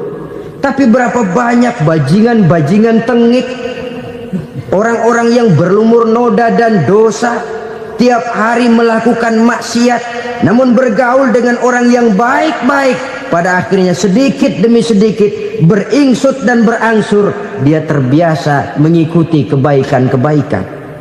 Saya tekankan ini kepada remaja karena mereka masih mencari identitas diri. Apa yang mereka lihat mereka mau, apa yang mereka dengar mereka ingin tahu. Coba lihat kehidupan remaja. Pulang nonton film Rambo, pengen jadi Rambo, gagah, maunya belekai melulu. Pulang nonton film Superman, pengen bisa terbang. Pulang nonton India, nyanyi melulu. Wajar, mereka masih mencari identitas diri. Saya ini sebenarnya siapa? Lingkungan, pergaulan akan membentuk itu. Karena itu pandai-pandailah bergaul, karena ia sangat besar pengaruhnya dalam ikut membentuk kepribadian manusia. Apalagi sifat yang jelek lebih cepat menularnya ketimbang sifat yang baik. Sifat yang baik, watak yang soleh itu lambat sekali untuk menular. Tapi yang tidak baik, kan prosesnya mah kalau remaja biasanya mula-mula dengar. Karena dengar lalu pengen tahu. Karena pengen tahu lalu ngeliatin. Begitu ngeliatin kan pengen nyobain. Setelah nyobain ketagihan. Nah, ini prosesnya. Yang namanya ganja, morfin, narkotik awalnya kan begitu. Mula-mula denger katanya kalau sudah fly to the sky, sudah melayang ke langit katanya, disitulah puncak kebahagiaan. Mulanya cuma denger, karena denger pengen tahu, karena pengen tahu lalu ngeliat, kumpul sama orang yang suka ngeganja. Setelah ngeliat, nah pengen ngerasain. Begitu ngerasain enak juga, ketagihan. Kalau sudah ketagihan jadi penyakit kronis, bisa merembet kepada yang lain. Iya, kalau orang tuanya mampu untuk beli morfin, beli ganja. Kalau tidak kan pikirannya ngayap, jemuran siapa ya gue sabet. Timbullah perbuatan-perbuatan negatif yang bermula dari salah pergaulan.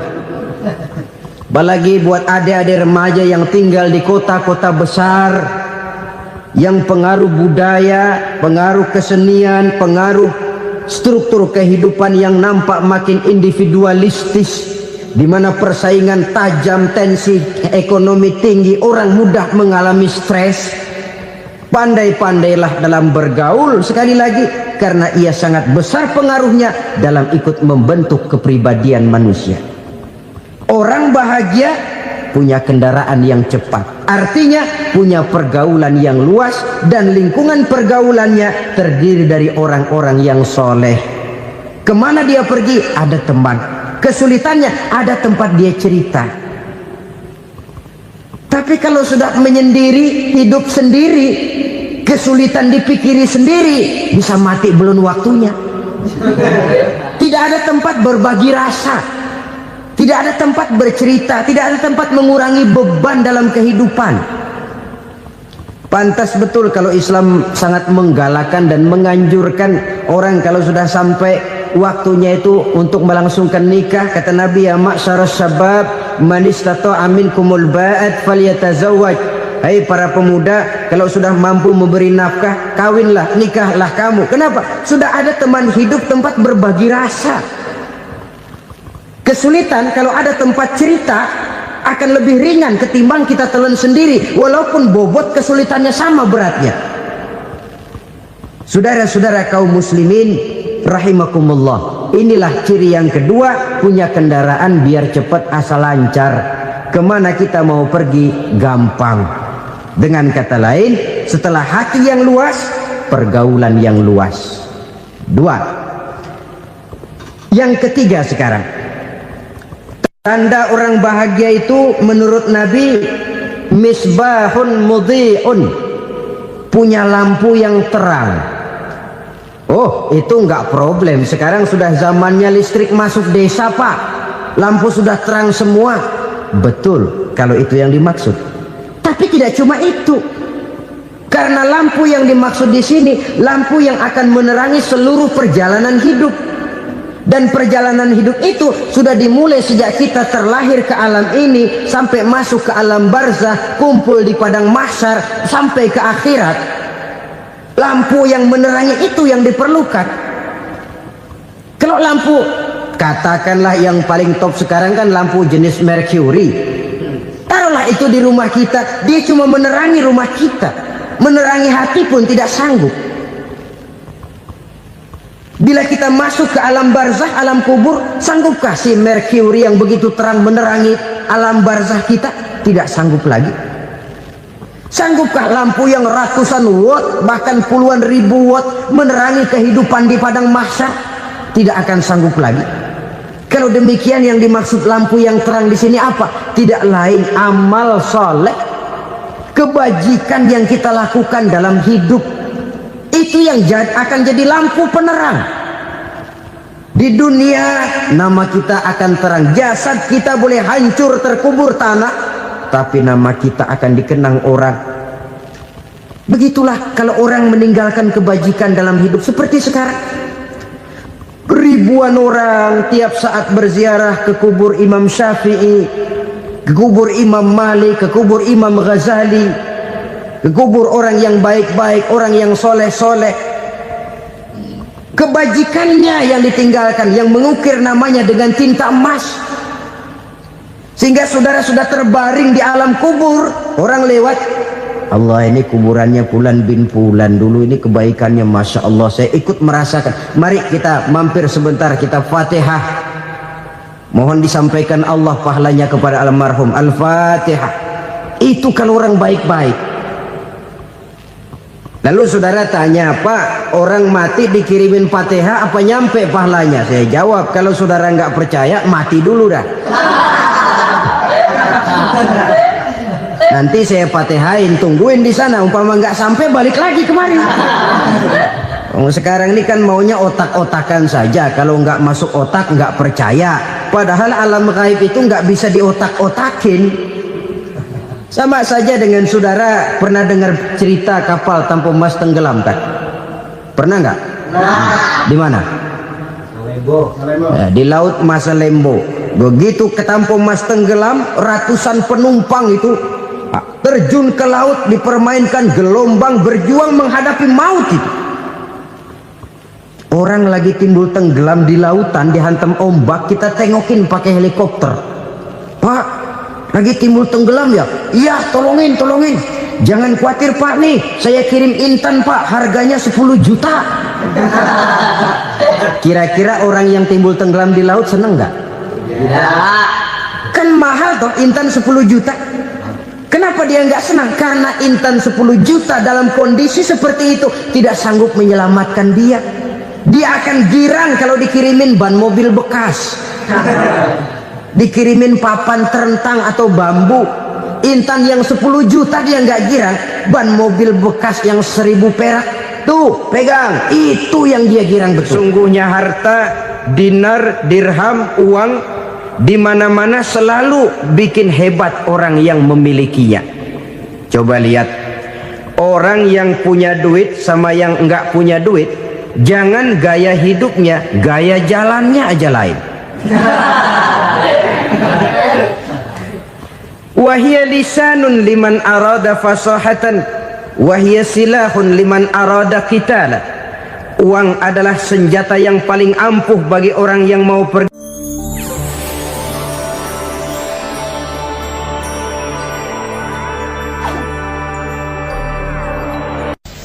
Bapak-bapak, ibu-ibu, saudara-saudara kaum muslimin rahimakumullah. Murai di dahan dan kokok ayam di kandang, dunia ini penuh dengan berbagai macam kesibukan. Sejak dari petani yang turun ke ladang, pedagang yang berangkat ke pasar, pelajar yang menuju sekolah, sampai kepada pegawai yang berangkat ke kantor, seluruhnya tidak lain untuk mencari sesuatu yang bernama bahagia. Setiap orang menginginkan kebahagiaan, dan tidak seorang pun menginginkan kesengsaraan dalam kehidupan ini. Namun nyatanya tidak setiap orang yang ingin bahagia mengetahui jalan yang harus ditempuhnya untuk sampai kepada kebahagiaan itu. Maka pada kesempatan pertemuan kali ini, saya ingin menyampaikan sebuah hadis dari junjungan kita baginda Nabi besar Muhammad sallallahu alaihi wasallam yang termuat dalam kitab Mukhtarul Ahadits An-Nabawiyah, di mana beliau bersabda, arba'un min sa'adatil mar'i. Ada 4 perkara yang merupakan tanda dari orang bahagia. Saya mau tanya, di antara saudara-saudara yang hadir di sini, apa ada yang kepengen jadi orang sengsara? Seluruhnya tentu ingin mendapatkan kebahagiaan. Maka menurut resep dari Nabi kita, tanda orang bahagia itu 4. Jadi kalau saudara ingin bahagia, harus mempunyai 4 perkara ini. Yang pertama, orang bahagia itu kata Nabi, darun wasi'un.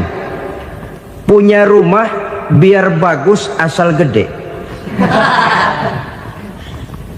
Enak ngaturnya, daripada sudah punya rumah kecil adanya di pinggir kali, gubuk, kalau hujan bocor, miring lagi, kiamat.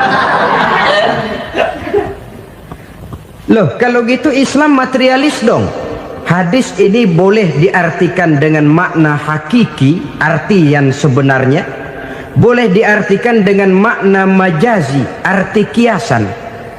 Kalau dia diartikan dengan arti kias, maka yang dimaksud darun wasi'un ay qalbun wasi'un, rumah yang luas tidak lain daripada hati yang lapang, karena di situ kunci kebahagiaan yang sebenarnya. Walaupun kita cuma tinggal di petak berukuran 2 kali 3 meter, kalau hati kita luas rasanya rumah itu. Tapi biar rumah kita halamannya saja puluhan ribu hektar, ada kolam renangnya, kamar tidurnya tidak lagi terhitung, kalau hati yang menempati rumah itu sempit, maka akan terasa sempit jugalah rumah itu. Tempat bergantungnya tidak lain adalah hati. Marilah kita mencoba melihat berbagai pandangan orang tentang bahagia ini. Ada orang menyangka bahwa bahagia itu kalau dia mendapatkan harta yang sebanyak-banyaknya. Siapa yang banyak harta, dialah raja. Apa yang dia mau, seluruhnya bisa dibeli. Keamanannya, dia bisa menyewa petugas. Seluruh fasilitas untuk menyenangkan kehidupannya bisa dibeli. Pendeknya, hartalah segala-galanya dalam kehidupan. Sampai ada pepatah mengatakan, innad darahima fil amakini kulliha taksur rijala mahabatan wa jalala.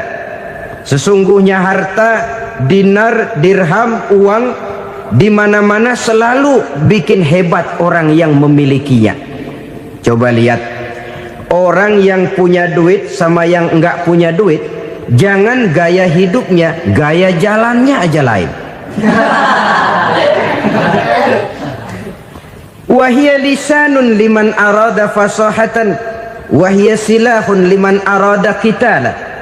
Uang adalah senjata yang paling ampuh bagi orang yang mau pergi perang, dan lidah yang paling fasih bagi orang yang mau bicara. Kalau bicara dengan lidah macet, cobalah bicara dengan harta, lancar. Sampai ada pepatah demikian, segalanya bisa diatur dengan harta. Maka di kalangan orang yang berpandangan semacam itu, seluruh kegiatan hidupnya hanya terfokus kepada bagaimana mengumpulkan harta yang sebanyak-banyaknya. Tidak peduli halal haram, tidak kenal sore pagi siang dan malam, tidak sempat sujud, jauh dari agama, jauh dari kehidupan yang bersifat ruhaniyah, jauh dari Allah dan sebagainya. Sampai dalam Al-Quran dikelompokkan dalam kelompok yang dinamakan lumazah. Allazi jama'a malahu wa addadah yahsabu anna malahu akhladah. Mereka mengumpul-ngumpulkan harta sebanyak-banyaknya dan menyangka bahwa harta yang banyak itu dapat mengekalkan hidupnya, mengekalkan kekayaannya, mengekalkan kebahagiaannya. Saudara hadirin yang berbahagia, kalau pandangan hidup ini benar, artinya kalau harta memang merupakan satu-satunya hal yang dapat membuat orang bahagia, tentu di rumah mewah tidak akan pernah ada tangis derita. Tentu di satu tempat di mana fasilitas hidup serba menunjang tidak ada yang namanya penderitaan. Tapi suka dan duka, sedih dan gembira, senyum dan tawa adalah milik setiap orang, baik dia punya harta maupun dia tidak punya harta. Nyatalah bahwa harta semata-mata bukan merupakan jaminan bahwa orang akan bahagia, walaupun tanpa harta orang sulit untuk bahagia. Saya mau cerita, ada orang super kaya, namanya Aristotle Onesimus, raja tanker Yunani. Dia punya kapal tanker saja konon sampai 11 banyaknya. Punya perusahaan penerbangan yang disebut Olympic Airlines. Punya hotel di berbagai kota besar di dunia ini, sejak dari New York, London, Paris, Rome dan sebagainya. Bahkan punya pulau yang dia namakan Pulau Scorpio. Ini kan namanya sudah kaya nggak tanggung-tanggung, punya pulau. Nah, dia punya 2 orang anak, yang satu laki-laki namanya Alexander, yang satu perempuan namanya Maria Onesius. Seluruh harapannya tertumpah kepada anak lakinya Alexander ini, yang akan meneruskan usahanya, meneruskan kekayaannya, meneruskan dinastinya. Apa yang terjadi? Ternyata anak yang dia harapkan yang bernama Alexander ini mati muda dalam kecelakaan pada waktu dia olahraga. Apa olahraganya? Namanya olahraga anak orang kaya, golongan jet set. Olahraganya olahraga pesawat terbang. Jatuh, ya nggak kapungut, habis mati. Tinggal satu anak perempuannya, Maria Onesius. Tapi anak perempuan ini juga malah urakan. Terakhir dia pacaran, bahkan kemudian kawin sama orang Rusia. Rupanya Aristotle Onesius ini broken. Kekayaannya yang berlimpah ruah, perusahaannya yang begitu banyak, siapa yang akan meneruskan? Siapa yang akan menggantikan? Sampai kemudian dia mengurung diri di Pulau Scorpio dan mati di sana secara mengenaskan. Seorang multi jutawan, seorang yang super kaya, mati menyendiri di pulau sepi. Ibarat kata pepatah, anak ayam mati di lumbung. Bukan kekurangan makanan, keurugan makanan. Begitu kehidupan Aristotle Onesius.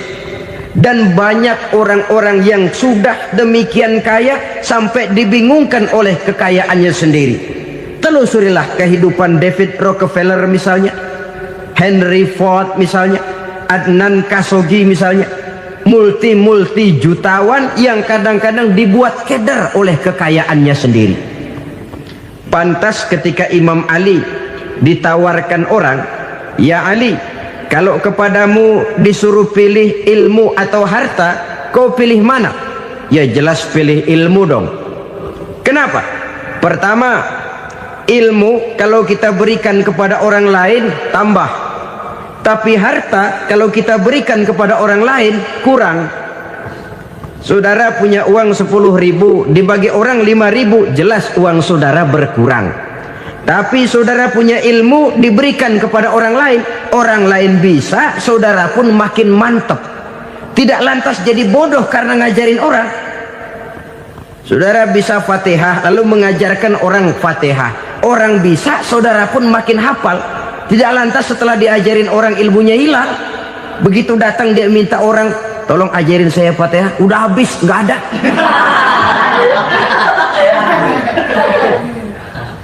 Yang kedua kata Imam Ali, ilmu menjaga kita. Kalau harta kita yang harus jaga. Makin banyak ilmu makin terpelihara diri seharusnya. Tetapi makin banyak harta makin bingung kita jaganya. Sampai kadang-kadang kalau perlu seluruh keliling rumah dipasangi alarm. Belum cukup disewakan anjing besar-besar, pasang di depan pintu, awas anjing galak. Masih belum cukup juga, cari centeng tukang-tukang kepruk jaga rumah. Masih terasa belum aman, padahal rumahnya dikelilingi tembok besar. Di balik tembok ada pintu-pintunya tebal. Di balik pintu itu terbuka masuk kamar, kamar pun ada pintunya, pintunya pun kuat. Masuk ke dalam kamar ada lemari, lemarinya pun pintunya kuat, dikunci, kuncinya pun kuat. Tapi terhadap seluruhnya yang timbul cuma sekedar was-was saja. Kesimpulannya sekali lagi, tanpa harta orang memang sulit untuk bahagia. Tapi harta semata-mata tidak merupakan jaminan orang akan bahagia. Dengan hati yang luas, itu modal utama untuk mencapai kebahagiaan hidup. Orang yang hatinya luas, saudara-saudara, punya hati yang lapang, melihat kenyataan hidup ini, dia bersyukur senantiasa kepada Allah. Lantas tidak timbul hasud dan iri hatinya. Oleh karena itu, jiwanya selalu lapang. Kalau tidak, cupik hati namanya. dangkal pandangan, tidak senang melihat orang lain dapat nikmat, dan itu sering dijadikan contoh. Kalau orang yang lapang dada, dia lihat tetangganya beli TV baru, dia berkata, alhamdulillah ya, tetangga kita beli TV, mudah-mudahan kita bisa ikut nonton. Lapang dadanya. Tapi orang yang sempit hati, lihat tetangga beli televisi, meriang. Enggak diapa-apain, meriang. Besoknya dengar tetangga beli motor, makin sakit, ke rumah sakit. Lalu di rumah sakit dengar tetangganya beli mobil, mati. Disiksa oleh perasaannya sendiri. Orang kalau hati sudah sempit dalam hidup, kemanapun dia pergi, sempit rasanya medan kehidupannya. Kemudian kita melihat juga ada orang yang menilai bahwa bahagia itu katanya kalau punya kedudukan yang tinggi, pangkat yang agung, wibawa yang besar. Mungkin betul, tapi mungkin juga tidak. Bergantung kepada hati orang yang punya pangkat itu. Sama dengan harta tadi. Harta akan membawa bahagia kalau dia jatuh ke tangan orang yang berhati lapang. Tapi harta akan jadi bencana kalau jatuh ke tangan hati orang yang sempit. Pangkat akan membawa bahaya kalau jatuh di tangan hati orang yang sempit. Lebih dari itu, kenyataan mengajarkan kepada kita bahwa ternyata pangkat dan jabatan tidak selamanya memberikan kebahagiaan dalam kehidupan. Bahkan resikonya kelewat besar. Beberapa bukti kita bisa ambil dari para pemimpin dunia yang menjadi korban lantaran pangkat dan jabatan yang disandangnya. Saudara ingat Presiden Abraham Lincoln dan John Kennedy dari Amerika? Dibunuh orang. Park Chung-hee dari Korea Selatan, Ziaur Rahman dari Bangladesh, Anwar Sadat dari Mesir, terakhir Indira Gandhi dari India, menjadi korban dari pangkat dan jabatan yang disandangnya dari orang-orang yang tidak senang dia memegang jabatan itu. Dia akan mudah mengundang bencana. Sehingga pantas kalau seorang presiden terkemuka Amerika, Harry Truman namanya, dia mengatakan jabatan presiden itu, kata dia, seperti orang nunggang macan, naik macan. Harus kita taiki, kalau enggak dia bakal nerekam kita, ngeri katanya. Adapun orang yang hatinya lapang,